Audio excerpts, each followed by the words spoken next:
insurance, and more.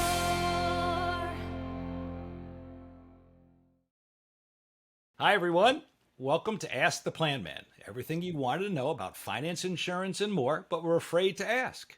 I'm your host, Bruce Weinstein, and I have a belief that each and every one of us should have a game plan, not just for financial situations, but a game plan for life.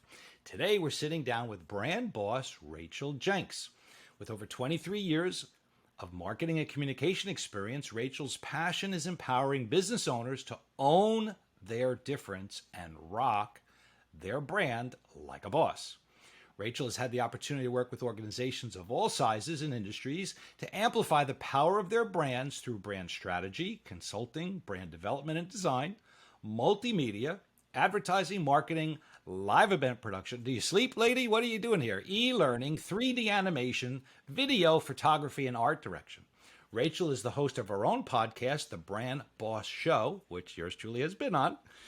And she also has it on a YouTube channel. She's an author, and she is in a highly demanded public speaking arena. Rachel Jenks, welcome to Ask the Planman. Let me ask you, why is branding so important to today's business owner and entrepreneur? Absolutely. Well, thank you, first of all, for having me, Planman. It is an honor to be here and share with your audience this morning. Branding is so important because branding ties into the number one commodity we have in business, which is trust, right? People do business with people we trust. I know I sure do. I don't do business with people I don't trust, whether they're clients or vendors. And so this is why it is so important to really understand what branding is and what it isn't, because when it comes to branding, everybody thinks that it's just like slapping your colors, your logo on something. No, congratulations, you have a graphic design. And I say that from somebody who was in design for 16 years, right? So like, I know what I'm talking about. That's all you have is a design. That is not the fullness of your brand. So why branding is so important to today's business owner is that every interaction that anybody has with you on any level is that opportunity to build or break trust. And that right there is branding.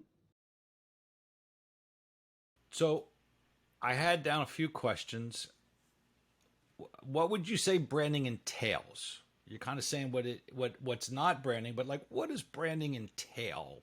Again, you've educated me in our relationship here. I want to educate my listener to the WIFM, right? What's in it for them? Why am I listening to these two people? And how is branding being applied towards finance, insurance, and more? Well, this is the more, and we do a lot of it. We've tried to embrace it. You've seen all the logos and the Planman stuff that we have. So, that's graphic design work, but tell us more about the branding. Sure.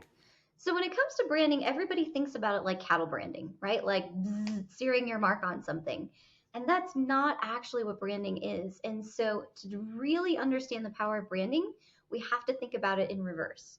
Branding is not about us putting our mark on something. Branding is the mark that every interaction that someone has with you on any level, that has with your company on any level, makes in their minds. We use these words like first impression or 20th impression or 20,000th impression, right? Every single one of these are branding. And this is why it matters so much. Every single one of us in our personal lives, in our professional lives, have had situations where we've been burned, right? Where somebody wasn't who we thought they were or didn't follow through on what they said or something like that. What did that do for your trust, Bruce? That didn't build it, I guarantee, right? It broke it. How eager were you to trust that person again? Not very. The same thing happens in business all the time. And so every interaction that anybody has with you on any level, on any platform, in person, offline, online, all the above, customer service, quality of your product, all that kind of stuff is branding. So when we think about branding, we have to think about that holistic experience that someone's having with you. So it is more than your website. It is more than your graphics. It is more than your logo. It's the way that you say hello to somebody in the grocery store, right? Like it is the way that I'm chatting. Well, and see, that's what I love about this, and we talked about this on my show. Like your brand of the Plan Man, you've got great graphics for sure, and the t-shirt and the mug and the hat and all that jazz, and I love it. More than all of that, it's who you are. And when you show up as the Plan Man. And so we even talked about this, like, you and Robin are out having a nice date night, and people come by, they're like, hey, what's that? What they notice might be the graphic, but then you have a conversation with them. And that's actually what they remember, is their experience with you. Because they could come up to you and be like, oh, that's nice. And you're like, yeah, buzz off. Guess what? That was just branding. That was just branding, like, and so sometimes, companies are like, oh, let's say you have a product, for example. We have this elaborate product, you know, delivery experience, and you get the most elegant box and whatever. And then you pull the thing out and falls apart. Guess what? That's branding. Doesn't matter how much effort you put into all that other stuff. If your product is not quality, if somebody can't use it, if they can't get a hold of your customer service, all of that is branding. So if I'm hearing you right, it's this compilation of multiple pieces. As you said, it's not just a graphic, it's not just a logo, but it's the combination of what some people might have as their mission statement, their expectations, their customer experience relationship, you just said. And so all of that intertwined is either building a reputation, I should say, building a positive reputation or a negative reputation and experience that says, I'm never dealing with them again. And I had that happen to me yesterday with something. And so again, to the listener, the new entrepreneur, the existing experienced entrepreneur, the challenges here are, what are you doing right? What are you doing wrong? What can you improve? What's your customer experience? If I'm giving you, now I can't see you, but if I'm giving you my glasses here, like, how is Rachel seeing me through her lens? That's what I'm hearing the brand boss is talking Yes, about. you Am I are on the right absolutely page? on the right Yeah. page. And by the way, it's not just your customers, it's your team members, it's community members, it's all of that, which is why we have to look at this holistic experience that is so much bigger than what most people think branding is. And so I have an example with this in the financial space. So this was years ago. Back when I lived in New York, I was considering purchasing a home. And of course, starting to look at mortgage companies and things like that. And I was just driving down the highway one day, and I passed this sign for this particular mortgage company. And their tagline was, we're always here for you. Now, they would be like, oh, yeah, we've got on point, branding right there. We're always here for you. Well, I called them and I got voicemail, and nobody called me back for 2 weeks. And I wasn't in a hurry. So I was like, whatever. And so then I was like, let me try again. Maybe I just got them at a weird time. Maybe they were at a conference. Who knows, right? I'll just give them the benefit of the doubt. Called again. Went to voicemail. Nobody called me back. Called again. Went to voicemail. Finally, I got through to a person, and they're like, oh, yeah, corporate could probably help you with that better than we could. And it wasn't a complicated question, so they couldn't even answer my question. Then I called corporate, and corporate sent me to voicemail jail. So it caused me to wonder, who is the you that this company is always here for? Because clearly it's not their customer. So that experience that I had with that mortgage company branded them in my mind, and I will never do business with that mortgage company. Because if that was what it was like when I was just trying to get a question answered because I was curious about working with them, what would it be like to be an actual customer? And we've all had situations like this. I know you and I could probably go on about a whole bunch of them, right? And they happen all the time. What companies don't realize is, in that moment, you just broke my trust. You broke the trust of your customer. And when you break somebody's trust, you have probably just lost that customer, if not confused them, if not made them hesitant to work with you. Well, there's a disappointment Yes. in there, right? The undercurrent, as you're saying, is the word trust, but the experience was negative. You're disappointed with that, and so you're not going to go seek to remain in a disappointing relationship, even though it's new, right? And so the expectations you had going into that, right? You sought them out. They don't know who you are. You had a certain level of expectation. And so what the listener may or may not be aware of is, what are their customer expectations? And I'm very big on what we call upfront contracts and setting expectations and clear next steps, very the process. But the biggest thing for me is always setting people's expectations. This is what's going to happen. If this doesn't happen, then we have to do this. You need to follow up, like whatever it is. And so by mapping it out, it takes the confusion out of the process. It takes the potential for disappointment because Bruce warned me I may not get that email in 24 hours, and to let them know if I don't, right? Whatever it is. And so you're giving them all of that. And then, so what am I doing? I'm elevating the trust, right? I'm bringing in this natural phenomenon of soothing your expectations and hopefully exceeding your expectations. Oh, I never had anybody tell me that. Right? Or no, gee, I've been doing this for so much. Nobody ever told me that.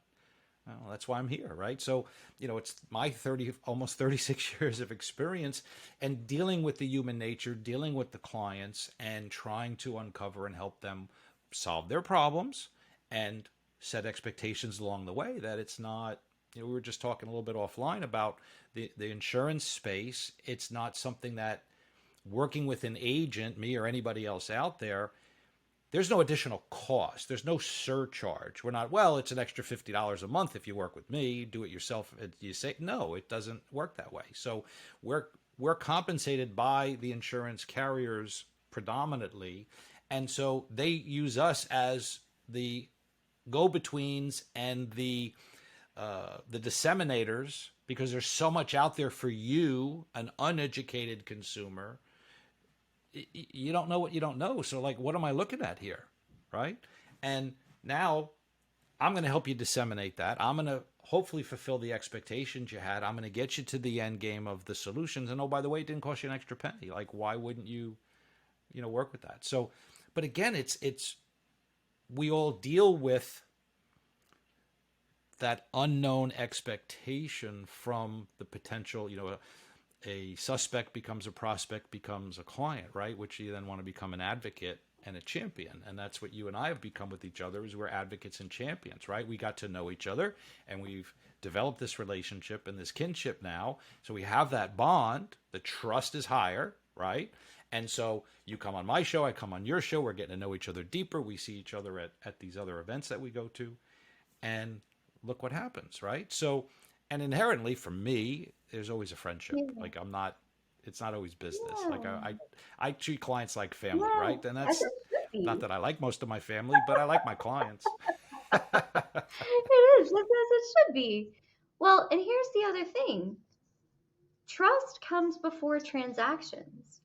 When you focus on the relationship, the transactions will follow. When you jump to the transaction and bypass the relationship, now you've just crossed over into manipulation, and people will feel that you're looking at them as dollar signs. So again, in that moment, that experience is branding, which is why it's so much bigger than most people think it is, right? So as far as setting expectations, that's in your working with the client, right? Or customer. When they come to your website, what is the expectation that is being set in their minds and the identity that's being communicated to them of who you are? When they come to your social media, what do they see? When they listen to your podcast, what is it? What is the tone? Is that the same tone that they have when they work with you? Is it congruent with who they are, who you are? And so all of these things, all of these components, that's why I stress so much every interaction, whether or not you are involved, right? If they're trying to find you and they can't find you on Google, that's branding. If they go to your social media and you haven't posted anything in 3 months, that's branding. Or if they go to your social media and you post 5 times a day, this is our offer, we're so awesome, come buy our stuff, that's branding, right? Every single one of these touch points is branding. What are you communicating about who you are, which sets that expectation that they have in what working with you is going to be like. And that can happen at any point in the process. So you and I have something in common. We both like We ice do. cream. And so one of my business coaches talks about giving the taste of ice cream, right? Giving something of value, showing them a little bit, behind the curtain. Wizard of Oz, who's the guy behind the curtain, right?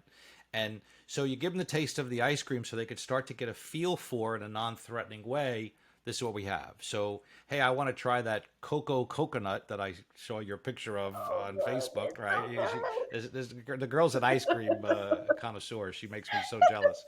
So she's got this cocoa coconut. Now, I'm like Mr. Plain Vanilla. Like anywhere I go, I want to try the vanilla. I just love vanilla. But I love all the other flavors. I like the black raspberry. Anyway, I digress. So what do I get to do? Well, I get to taste the ice cream, right? Give me a sample of the cocoa coconut. Give me a sample of the black raspberry sherbet. Let me, right? And then I kind of say, all right, what is my palate enjoying? And now, well, give me 2 scoops. Give me some of that cocoa coconut with my vanilla, right? I can still have both.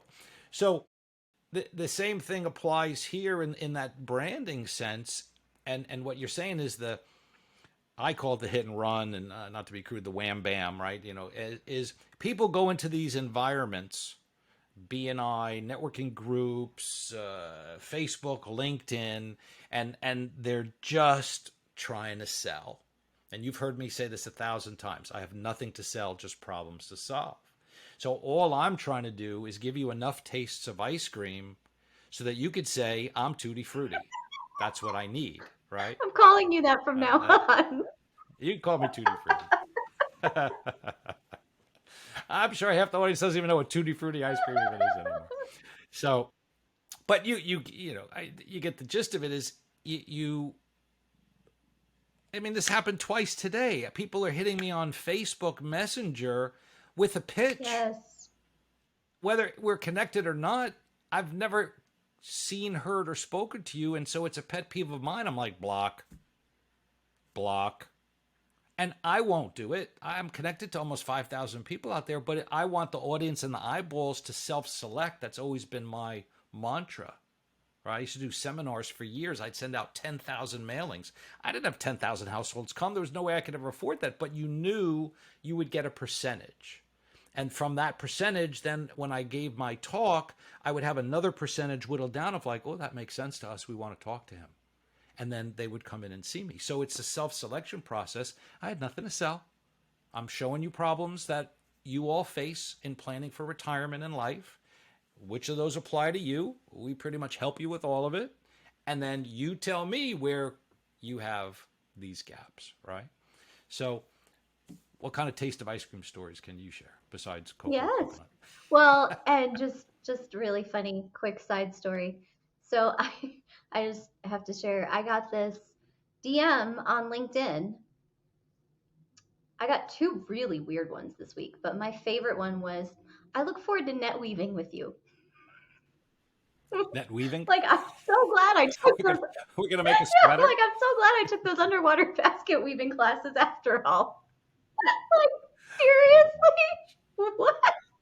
Hello, spell check. I know. But even in that, like, you could see that was just a silly message. And of course, we all have typos and whatever, right? But like, that branded that person to me. I was like, disconnect. Bye. Bye. So, yeah, that was branding. What are some of the common mistakes or challenges that you see with your clients? And then how have you potentially helped them resolve, overcome? Sure. those? So there are 2 main ones I want to talk about. One is a lack of consistency. So I once worked with a college who had a different logo that every different department sent. Like, it was so bad. Not only that, a different experience of working with them, right? And so the community had no idea what this college was or did or anything. And so it took years to kind of turn that ship of like, No, actually, this is who we are, and then let's show up this way consistently. So that's kind of an extreme example. But I see business owners do this on a micro level every single day. Again, when you think about branding, you have to think about that holistic experience. What is that holistic experience based on? Who you are. The true foundation of every successful brand begins with identity. It has to. Because when you know who you are, you can operate from that place. When you don't know who you are, go ahead. Yeah, no, I mean, you're hitting something, so I just want to grab at it for a Sure. sec. Obviously, there's professionals, but this is a common mistake, not a common mistake, common problem with most entrepreneurs and business people.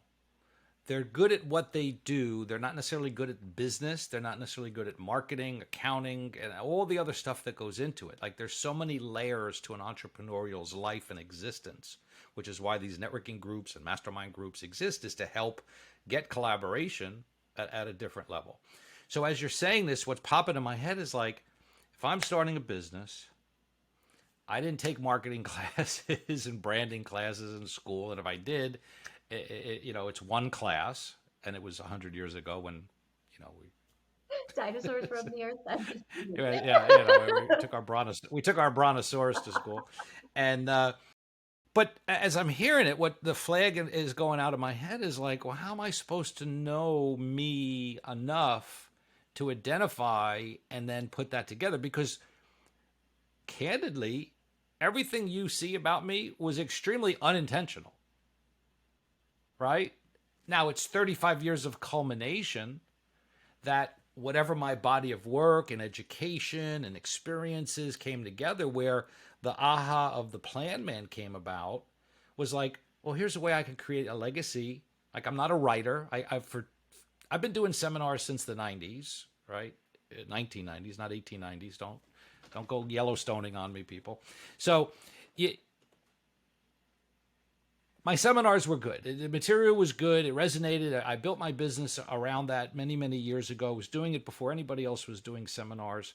And I always kept saying, like, I need to write a book and put all that content in a book before I leave this planet. And I'm not a writer, so I'm just never going to sit down and write. I'm a talker. So, this light bulb, when you and I are in some of our groups and the podcast people are in their arena, and I'm like, oh, I should really think about this. I need to talk to her about this. Let me explore what this entails. And it's like, podcasts were, I'm behind the curve like everybody with this stuff. Like, podcasts have been out for a few years already. And I'm like, I need to explore this. And I'm like, you know what? That's the next step for me. And then it became, well, what's it going to be? And then I've had the license plate and the phone number Planman for a multiple of years. And I'm like, ask the Planman. Like, wow, what a concept. And so I started to de-emphasize the Weinstein Insurance Solutions, which is just the name of our insurance business, but there's nothing catchy behind it, and it's my name, and it's not Geico. No geckos involved. Yeah, no small reptiles in my house allowed. South Florida, they're all over the place. So so the Planman evolved, and I'll just take it a step further because I think the story is, when I went to the graphic designer, this was not what we were proposing. It was a microphone with my glasses, and that's what he came up with. And somebody said, well, oh, it was a monocle. I'm sorry. He made it with a monocle. And then I posted it. I said, here's the choices the guy came up with. And they were I just want to see you with a monocle. I would laugh so hard. I'm Baron von Weinstein from, now I'm back in the 1890s. So it had a monocle, and it was the microphone itself, not sideways, but upside down, and a hat. There was a hat on it. And there was a couple other ones, and I posted it on Facebook. I said, what do you guys think? Like, these are the first couple of ideas he came up with. And somebody wrote back to me, instead of the hat, make it your glasses and your, they call this a Van Dyke. It's not a goatee, but they call it a Van Dyke. So my goatee. And I'm like, okay. So I wrote the guy. Next thing I know, he's sending me a version of that. I'm like, no, that's not what I want. Because I didn't want it to be about me. I didn't want the attention on me. And I showed it to my wife, Robin, and she's like, dude, that's it. And everybody I showed it to is like, that's, you forget the microphone cartoon, like that's it. And so there you go. And but I it's back to where you were going. Let me come back full circle to the point of this is like I wasn't in the ability, the frame of mind, introspectively looking back at myself to go in this direction. And then I needed others to kind of say, yeah, that like that's your logo. Like that's what the show should be. That's how you should build this out. And again, it's about the audience. It's about my listener out there, trying to give them a multitude of episodes on so much variety of topics of insurance, finance, and more. And that's why you're here. So anyway, so let me try and get to a question. I was going to say, I could jump in, but if you have a specific question, go for it. No. Well, that was the question: is how is somebody supposed to know what they don't know? And that's the big challenge. So, look, I'm 59. I'm doing this almost 36 years. I know you less than a year. I've never encountered a brand boss consultant, right? A branding consultant. I've spoken to CMOs, chief marketing officers, and stuff like that. But what you've labeled, what you're building, what you're delivering for your clients, again, it's that aha of like, all right, how does this fit? What do I need to know? And again, a good business owner, a good entrepreneur is astute enough to know what they don't know and go get it. Go get help with it. And that's how you make your business better, because you can't be everything to yourself. You need to put those professional alignments in there. So tossing it back to you. Awesome. Thank you. Thank you for that pitch. So I love that you brought this up because you jumped to my second point. So the first mistake that I see people doing is being inconsistent. The second is not showing up as who they are. It's a lack of authenticity. And so in order to know who you are and be able to communicate who you are authentically, it really just begins with knowing who you are. And so, you were saying, how do you know? Well, in business, how do you know what you don't know?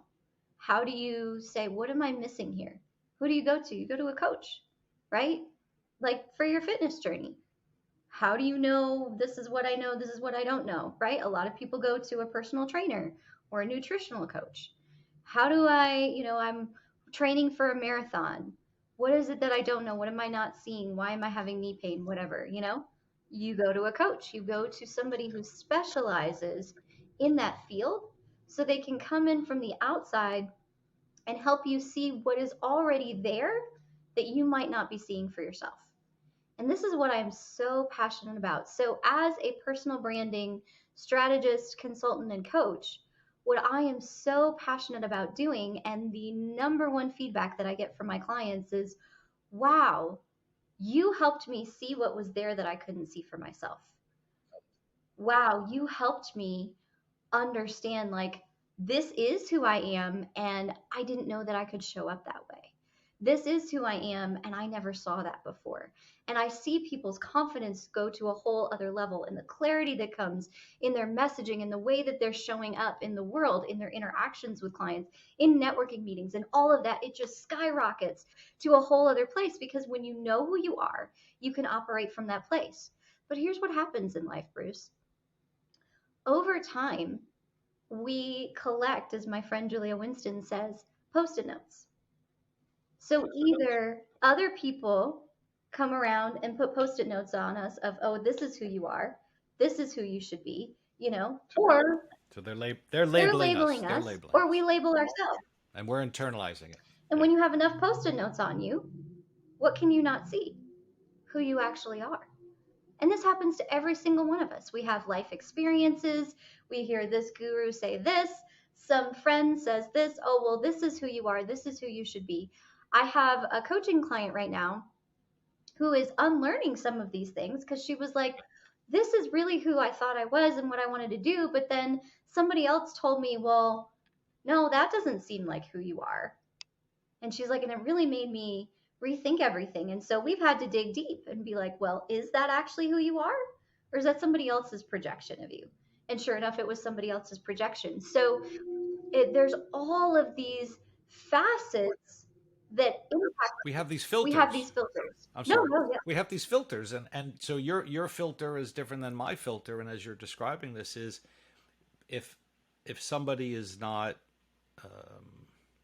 emotionally strong within a sense of self, and that is one of life's biggest challenges, right?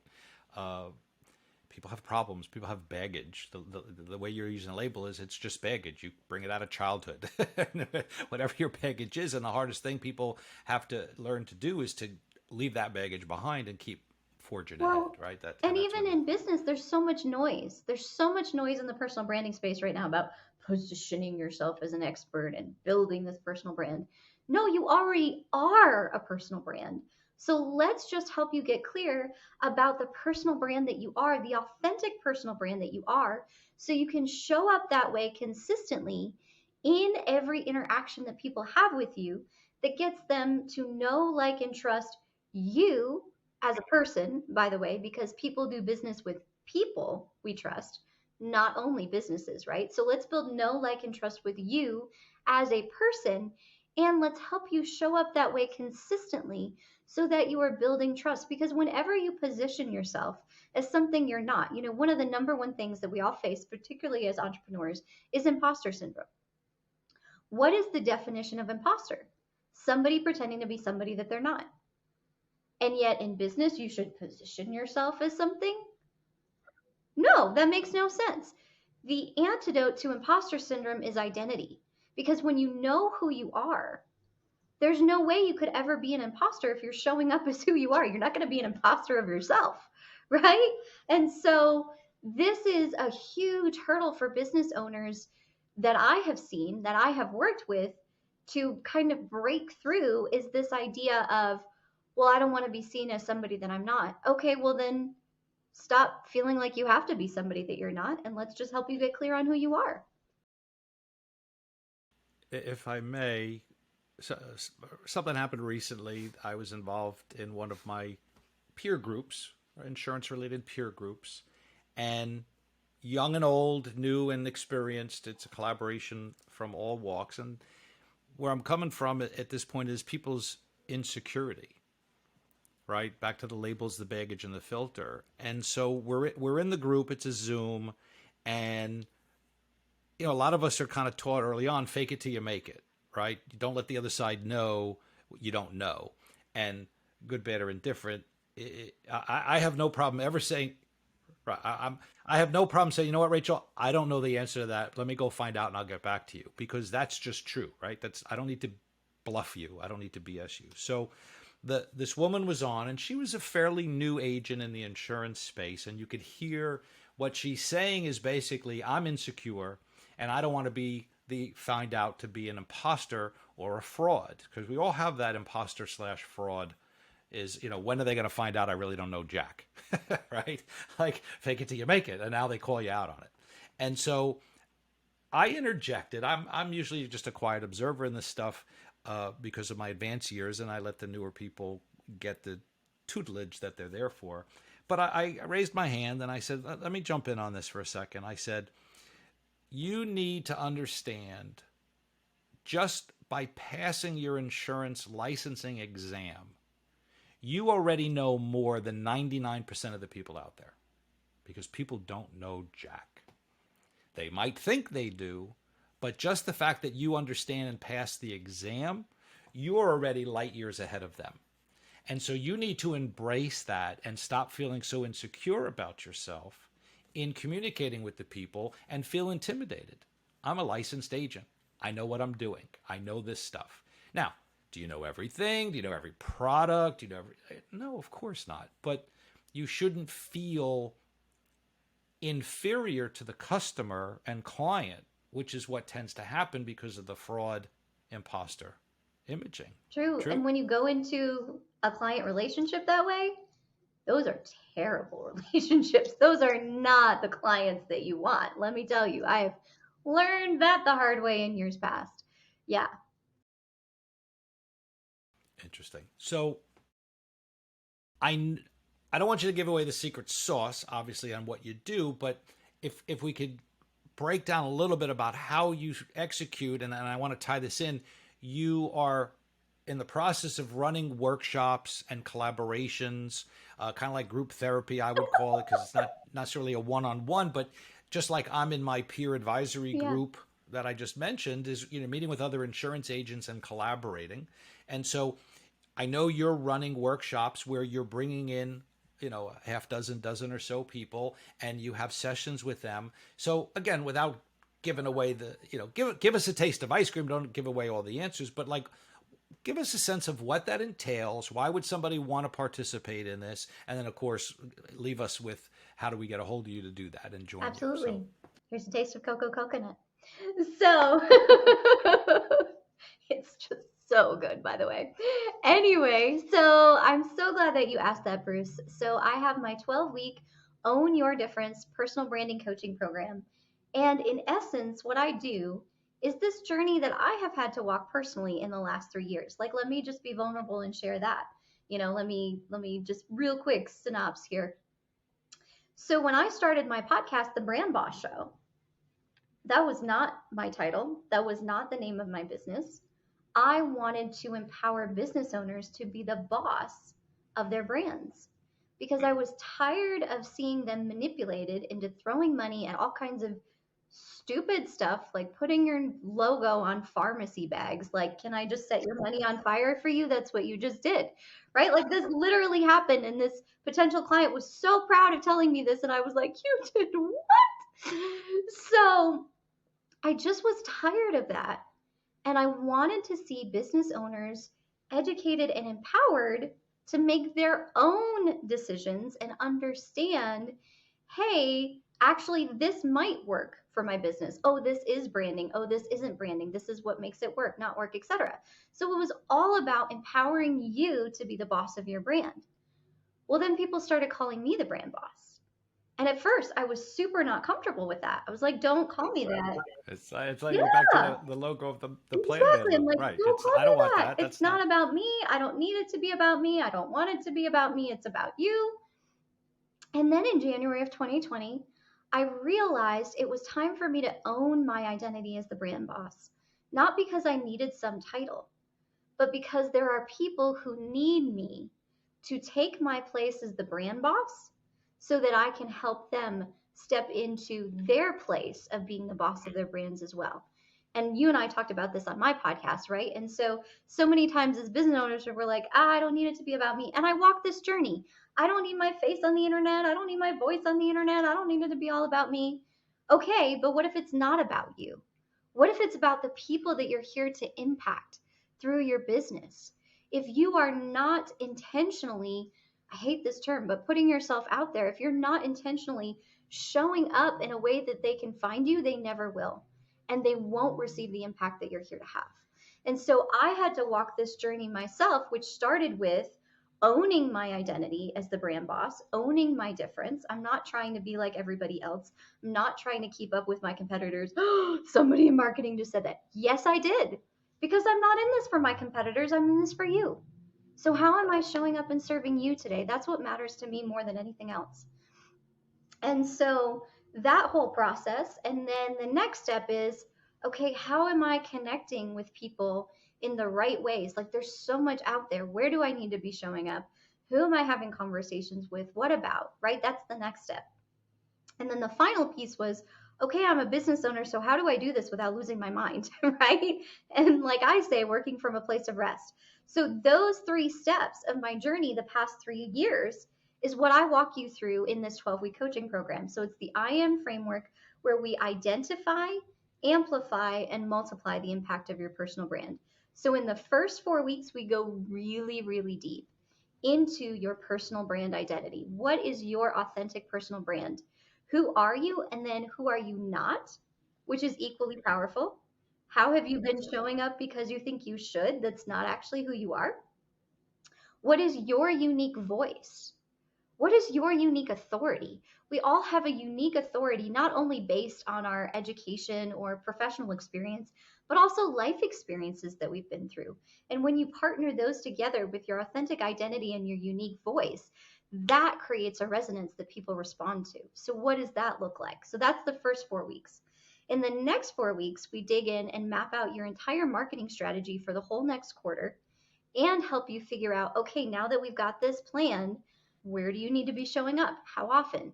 Who are you having conversations with? What about? We map out every single content point that you need to hit in the next quarter to talk to those people and get that all figured out as well, right?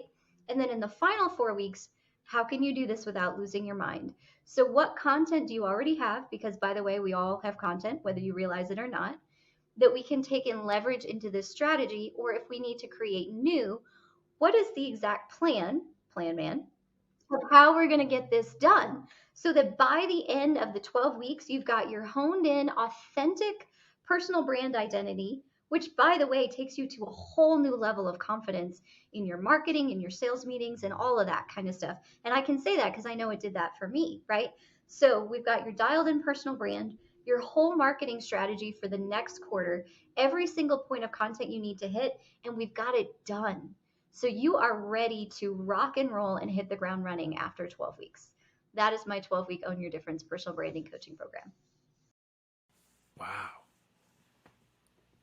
I'm sure it's a bargain at any price for what people are going to get. It sounds like, and as we're trying to get this out there, it's that life-changing aha, figure it out process that you're taking them through. So how do they get a hold of you? We're going to put it in the show notes, but let's verbally give it to the listener who's not reading the show notes yet. How can we get a hold of you? How do we sign up for your course? And then... No, you're good. You're good. So the best place to connect with me is probably on LinkedIn. And you can reach me at LinkedIn/in/the brand boss. As Bruce will tell you, I'm extremely active on there.